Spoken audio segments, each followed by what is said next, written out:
Hello, everyone. If you like what I'm doing here, please consider subscribing, liking, and commenting. It would really help the channel out quite a bit. Thank you very much. The National Broadcasting Company presents Eyes Aloft.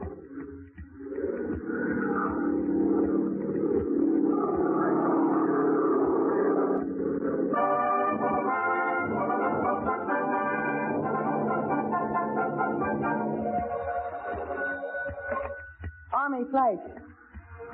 1, multi-motor, low, steam, 21 Albert 5, overhead, south.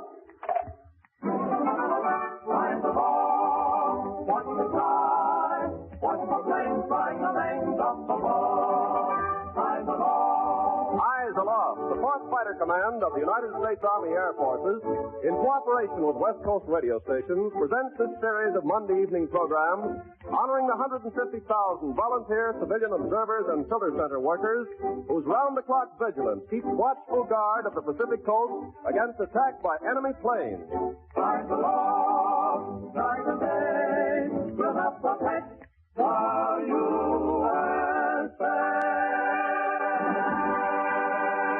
Ken Carpenter speaking. Tonight's the 11th edition of Eyes Aloft, featuring Aircraft Warning Service True Stories, presentation of the weekly Gold Trophy Award, the Gordon Jenkins Orchestra and the Sportsman in a tribute to Navy Week, excerpts from the famous McKinley Diary, and our new feature, Why Will They Do It?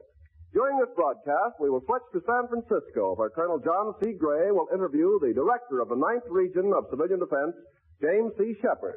Here now is your Eyes Aloft narrator coming on watch, Jane Whitman.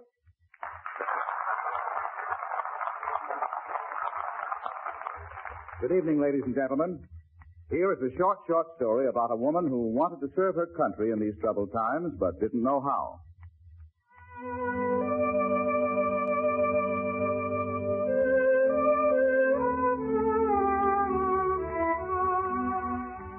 Some can serve their country in a noble way, wearing a uniform, marching to the blare of bugles and drums.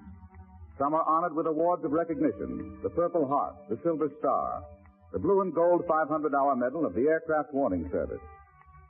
There is most usually glamour and glory and respect paid to those who serve their country well in time of war, but there are some who want to serve and can't. Here is a simple and beautiful story about a woman who wanted to do her part to help her nation. It was told to us a short time ago by Mrs. Geneva Lepper, who is now the area supervisor around Oroville in Butte County, Northern California. Last December 8th, Mrs. Geneva Lepper took over the responsibility as the Oroville chief observer and organized that post. Her next-door neighbor was a Mrs. Marge Reel. One cold December morning, Geneva Lepper stopped by to see Mrs. Reel. Geneva, come in. Silly morning. I can only stay a minute. Oh, going downtown to shop? I'm going out calling on people this morning. I'm trying to line up more observers. Oh, you're having a time, aren't you? Oh, it's just a matter of getting around and explaining to people what the Aircraft Warning Service is all about. I wish I could volunteer my service, Geneva. I understand perfectly, Marge. Women with young children just have to stay home and take care of their kids, though. Yeah, and Wesley has the sniffles again this morning. Oh, I hope you have them in bed. I certainly have. I hope Jerry doesn't get another cold. Oh, I wouldn't worry about Jerry. Say, Marge, it just seems I'm away constantly these days. Yes, I know. I should say day and night. Oh, I think the work you're doing is wonderful, Geneva. You're such a good organizer. Well, we'll see about that when I get all my observers lined up to fill all the various shifts. But what I came over to tell you, Marge, is that since I'm away nearly all day lately, you might want to run over and use my phone. Well, I mean, Elmer insists I lock the house whenever he and I are both gone. Yeah, that's best, I suppose. And so Elmer and I decided we'd leave the key under the flower pot there on the front porch. Oh? So anytime you want to go over and phone while I'm not there, you know where the key is. Well, that's awfully kind of you, Geneva. Oh, it's nothing at all. Now, you just help yourself to the phone anytime you want. You're stuck here at home with your kids, and in case there was an emergency, you'd need the phone. Well, I'll have to be on my way. Oh, you're very thoughtful, Geneva. See you later, Marge. I hope Wesley gets over his sniffles. Mrs. Geneva Lepper was engrossed in the war effort work of organizing the local Oroville post. She was away from home constantly those first few months, There was no time for anything else. But Mrs. Marge Reel couldn't get out from her home to participate in such fascinating work as being a ground observer. But she had the burning desire to do some small thing to help her country. I'm not doing anything to help, it seems. How can I? How can I get out and do any sort of war work? There's Wesley and Jerry and no one to stay with them. What can I do? The children have to come first. Yes, they must come first with me.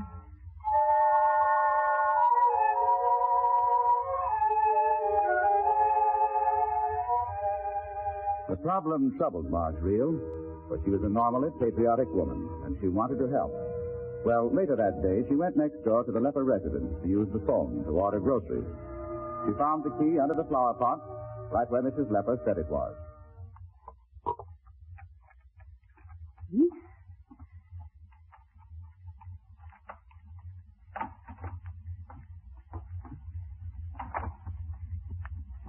Oh, dear. Oh, it's awful of me to criticize, but Geneva's house certainly looks mussy. Flowers in the vase, dead, and newspaper on the floor, where Elmer was reading, I guess. Oh, now I know. Geneva just doesn't have time to do her housework these days. I'll pick up this paper for her. I guess I could throw these old flowers out for her, too. What? I know. I know how I can help. I know what I'll do, and I'll do it every day. I can't be an observer, and I can't go to Red Cross meetings, and I can't... Why, I can keep Geneva's house clean and tidy for her while she's working so hard. Yes, that's what I'll do. Every day while Wesley and Jerry take their nap, I'll come over and keep the chief observer's house in order. That's how I'll help. Well, I'll start now. I'll get the broom, dust them up after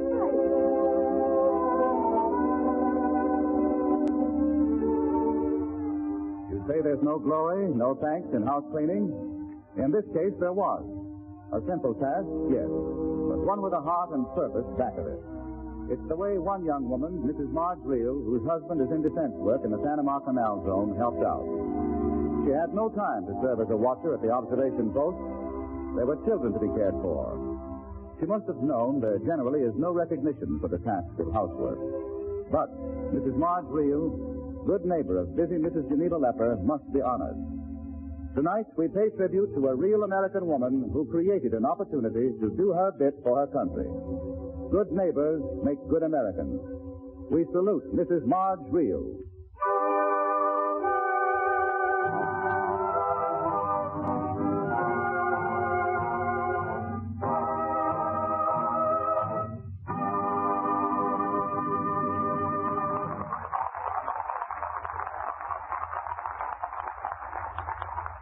Last week, we inaugurated a thumbnail feature which we call Why Will They Do It? It's our brickbats and bouquet department. Tonight, it's about a fellow who... But wait, you be the judge. And afterward, those in the studio here will have the chance to vote with a round of applause or a good solid boo. Why will they do it? This one actually happened 10 days ago. A man ran into trouble. He was the chief observer of a certain post in a certain good-sized city in a certain western state whose abbreviation is spelled C-A-L-I-S. One afternoon, this somewhat overworked chief observer was checking schedule with one of his observers. Well, Henry, I'd like to change your watch this week. Change it? To what? You've been taking the 6 p.m. evening shift once every 2 weeks for the last 2 months, Henry. Yeah. Getting kind of tired having eaten my dinner so early those nights. Have to eat at 5:30. Oh, now, that doesn't really upset you, does it? Well, have to watch my diet. Doc told me a couple of years ago I should eat regularly and at the same hour every night. Well, then, this new watch I put you down for fixed it just right. What shift you got me down for now, Jim? A little later in the evening. 10 p.m. to 1 a.m. 1 a.m.? Yeah? Are you trying to kid somebody? Why, no, Henry. You got it in for me or something? Of course not. Why try to dish that 10 p.m. to 1 a.m. stuff on me? Well, I could have asked you to take the watch from 1 a.m. to 5 in the morning, Henry. No. And I don't go for that 10 to 1 a.m. stuff either. What do you expect a fellow to get any sleep? What do you want me to do? Go around the office all the next day half asleep? Watch for airplanes from 10 to 1 a.m.? You better get yourself another sucker. I'm through. You can't pull that on Henry.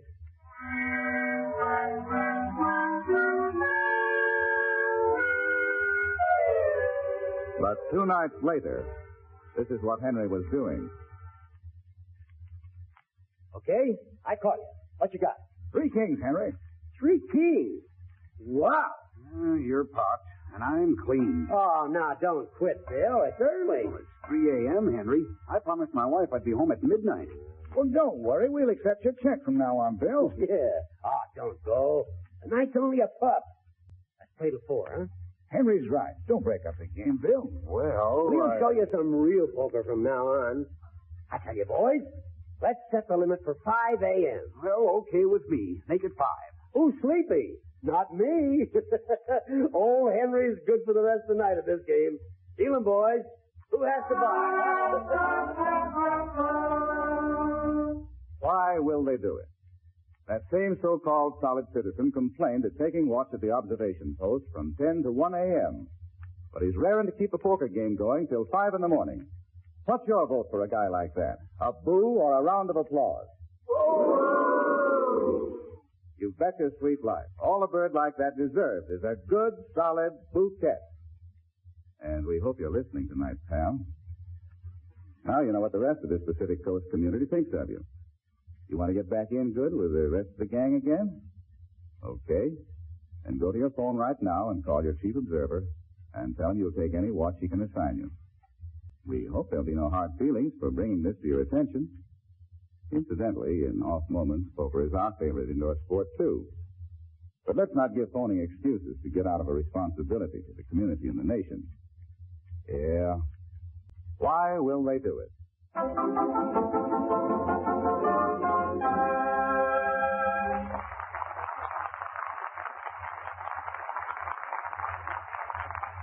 Responsible for the direction of the vast civilian defense system of the 9th region of the United States is Director James C. Shepard, whose headquarters are in San Francisco.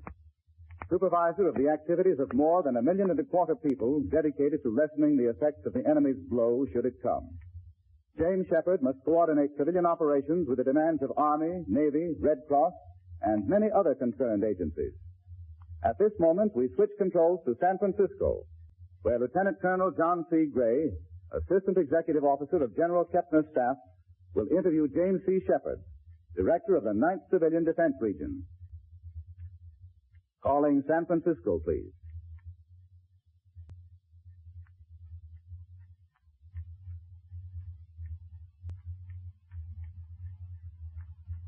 Colonel Gray speaking. Here with me is James Shepard, a man who has one of the nation's biggest civilian defense jobs. Just how many people come under your direction, Mr. Shepard? In this region, over 1,200,000 persons, or about 10% of the population, have realized the seriousness of war, enlisting in the vast program of civilian defense. Well, the war has been brought pretty close to us. Yes, bombs have fallen on our shores. Ships have been torpedoed off our coast, and there have been token shellings from submarines. Well, don't you think the fact that we here on the coast are in an actual theater of operations has increased the desire of every single one of us to do his part in winning this war? I would like to think that, Colonel Gray. Like to? What do you mean? There are still far too many who are indifferent to this nation's circumstances.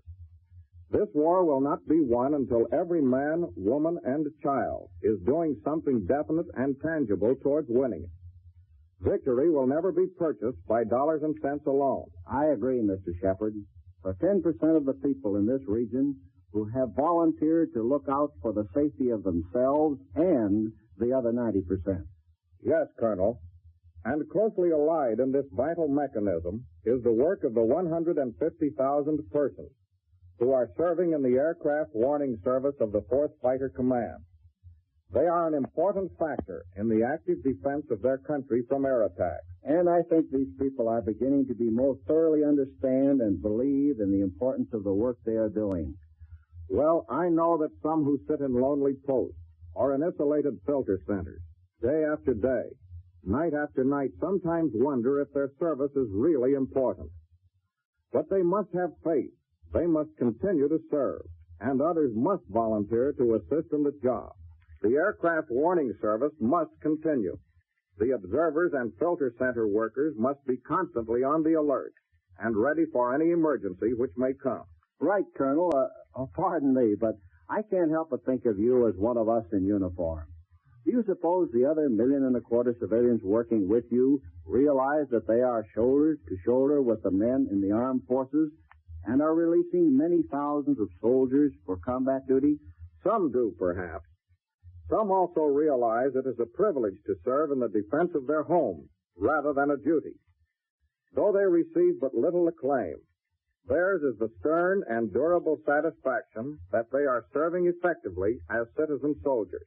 Mr. Shepard, didn't General DeWitt write you his opinion of these citizen soldiers, as you call them? Yes, Colonel Gray, and I've quoted his letter often. General DeWitt said, quote, "Too much credit cannot be given a citizen who voluntarily assumed a responsibility in the civilian defense organization. In many cases, they do so at considerable personal sacrifice to themselves in order to enforce security measures necessary for the protection of the community, the state, and the nation. The citizens of all communities should be made fully aware of what these men are doing and the manner in which they are meeting their responsibilities." Unquote. Well, then, General DeWitt certainly places a high value on the citizen soldier, doesn't he? Indeed. But aren't too few doing too much these days? Much as I regret to admit it, that's all too true, Colonel Gray. And the civilian defense system needs more volunteers, doesn't it? Yes. And let me say that if you people who are listening to this program want to get this war over with speedily, you'd better enlist for some sort of civilian defense duty. I suggest you tell them whom to call, Mr. Shepard. Call your local defense council. Your telephone operator will give you the number. Just ask for the local defense council. And they should do it right away, too. Yes, indeed. Call your local defense council office at the very latest, first thing tomorrow. Tell them you want to become a part of this great civilian army. Do your duty by enlisting as a civilian in the Aircraft Warning Service. Let me remind you that to live in America does not make you an American, but to serve America does make you an American. Thank you. And thank you, James C. Shepard. This is Colonel Gray in San Francisco, returning the program to Hollywood.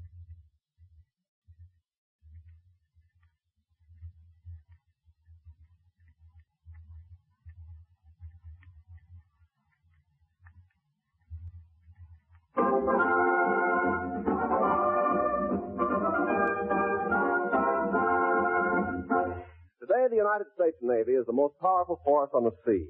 Back in 1922, the Navy League of the United States inaugurated an annual Navy Day observance. October 27th is Navy Day. This evening, the Gordon Jenkins Orchestra and the Sportsmen paid tribute to the Navy. They join our Eyes Aloft theme song, which is soon to be published, with the thrilling fighting songs of our men who wear the blue. It's Eyes Aloft, Fighting Sons of the Navy Blue, and Venerable Anchors Away.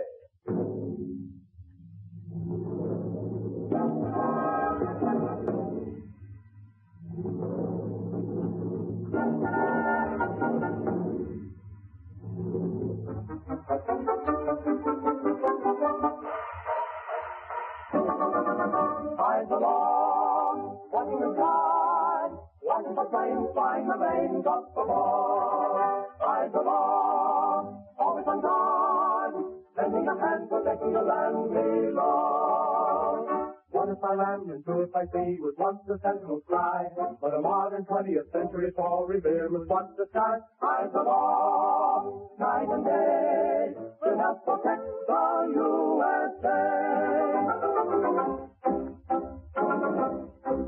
We've got the will to fight for what we know is right, allegiance to a cause that's true. From California to the rugged rocky coast of Maine, we're fighting under the Navy blue. The ship of state sails on with battle flags unfurled, and stars and stripes come into view. We hold the peace and line of liberty for all the world. We're fighting under the Navy blue. Beware, you pirates and buccaneers. We'll sail wherever we please.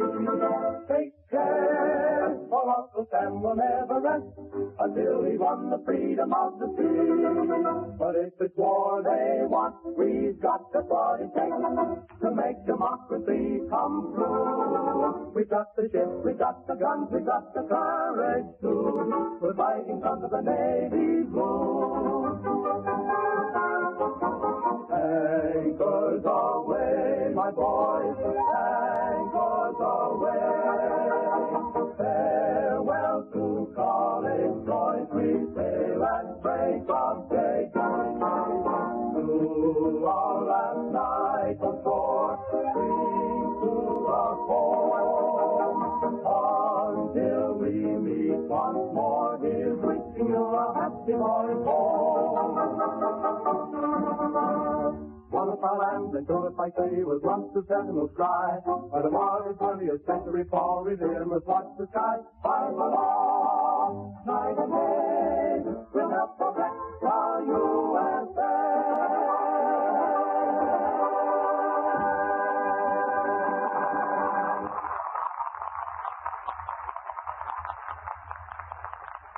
We turn now to the account of the McKinley Diary. Unedited excerpts from the famous little black and white diary. Notes jotted down by observers of the McKinley, Oregon Post.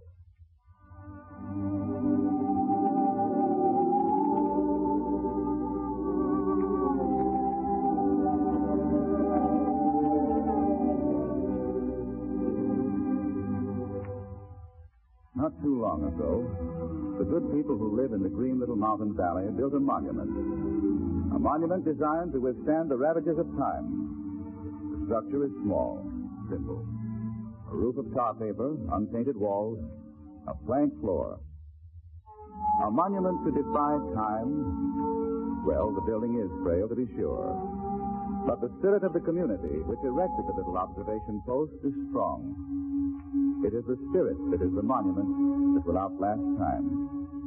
And as the ages come to pass, the spirit of the community will be handed from father to son, from mother to daughter. Someday the shack will no longer be needed. Someday it will crumble and return to the dust.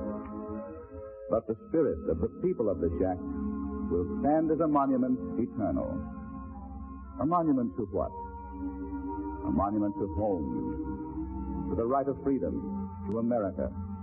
A monument to the community of McKinley, a part of America.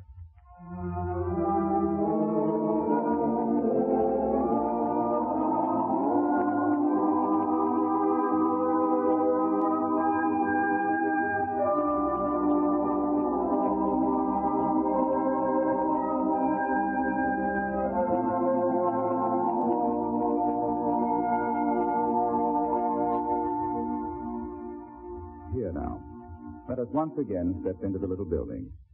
Ah, yes, here is the diary of the watchers. Here is an entry we might read over. September 16th. Came on duty at 6:30 a.m. Came up with Jay as he went to work. Yes, we all have to work together and do our part to help win the war. And if our husbands have to go and fight for our country, we will have to keep our chins up. Wives before us have had to keep the home fires burning. So I guess we can take it. Audrey Freeman. Let's turn back a page or two. Here. September 7th, 10:30 p.m. My school started today in Dora with 15 fine youngsters. I'm looking forward to a delightful and worthwhile year with them. It always gives me a genuine thrill to return to the schoolroom. My work necessitates a change in my hours at the post.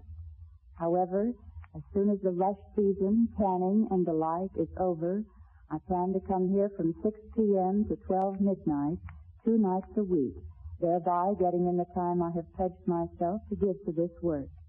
3 of my pupils are fellow observers, Forrest Easton, Evelyn Oberman, and Joe Harry.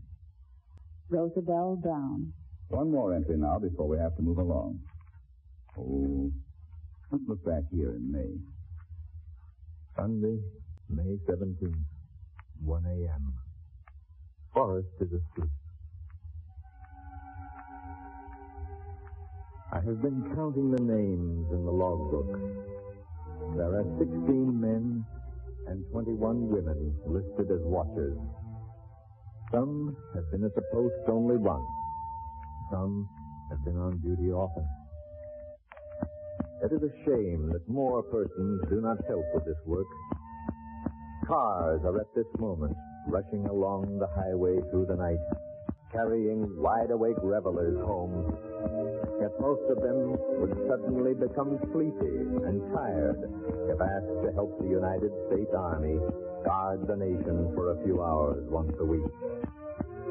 The few who are doing the work of others must find encouragement in thinking of Washington at Valley Forge, Molly Pitcher at Monmouth, and MacArthur at the Tan. P.S. Easton. And so we close McKinley Diary till another time.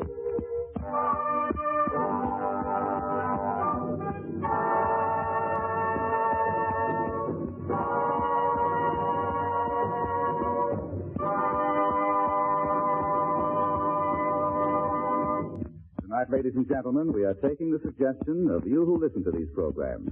And here is Ken Carpenter to explain. Ken? Well, in the past few weeks, we've received numerous letters from all parts of the Pacific Coast.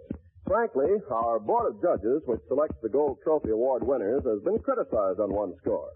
Many letters have come to us from listeners saying that they believe that McKinley Post justly deserves to receive one of the handsome trophies. Now, let it be understood that none of these letters has come from the McKinley Post area. Letters have come from the Olympic Peninsula, from San Diego, from Bellingham, the Mojave Desert, Portland, Santa Barbara, where not, suggesting that surely McKinley Post in Southern Oregon has performed an outstanding service to the 4th Fighter Command. It seems our listeners hold a warm spot in their hearts for the community of McKinley. So tonight our Board of Judges recognizes the vote of the listeners. And here now is Captain Robert S. Whipple, Commanding Officer of the Regional Signal Aircraft Warning Service Company. He will present this week's National Broadcasting Company's Eyes Aloft Gold Trophy Award. Captain Whipple.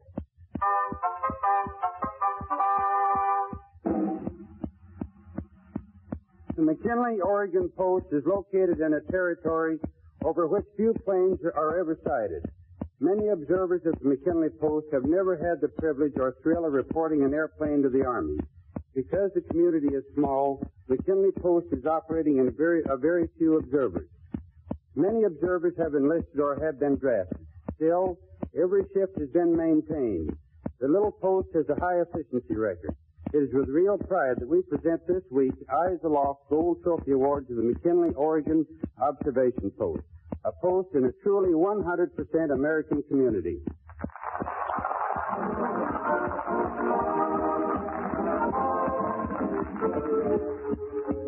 At the conclusion of this program, the handsome gold trophy will be rushed by Army car to Union Air Terminal in Burbank, where it will be placed aboard a transport plane and flown north. Lieutenant J.C. Runyon, Ground Observation Officer in the Southern Oregon area, has already been notified by long-distance telephone today and is making plans for presentation of the award at once to the community of McKinley. This is Gene Whitman saying goodnight to the 150,000 Aircraft Warning Service volunteer civilians. We keep constant vigil of our home front so that America will be safe from any attacks by air. Good night. Eyes Aloft is written and produced by Robert L. Redd. Music is composed and conducted by Gordon Jenkins. This is Ken Carpenter charging you to always remember, Eyes Aloft. Eyes aloft, watching the sky, watching the planes flying the lanes just above. Eyes aloft, always on guard, lending a hand protecting the land we love. Eyes Aloft has come to you from Hollywood. This is the National Broadcasting Company.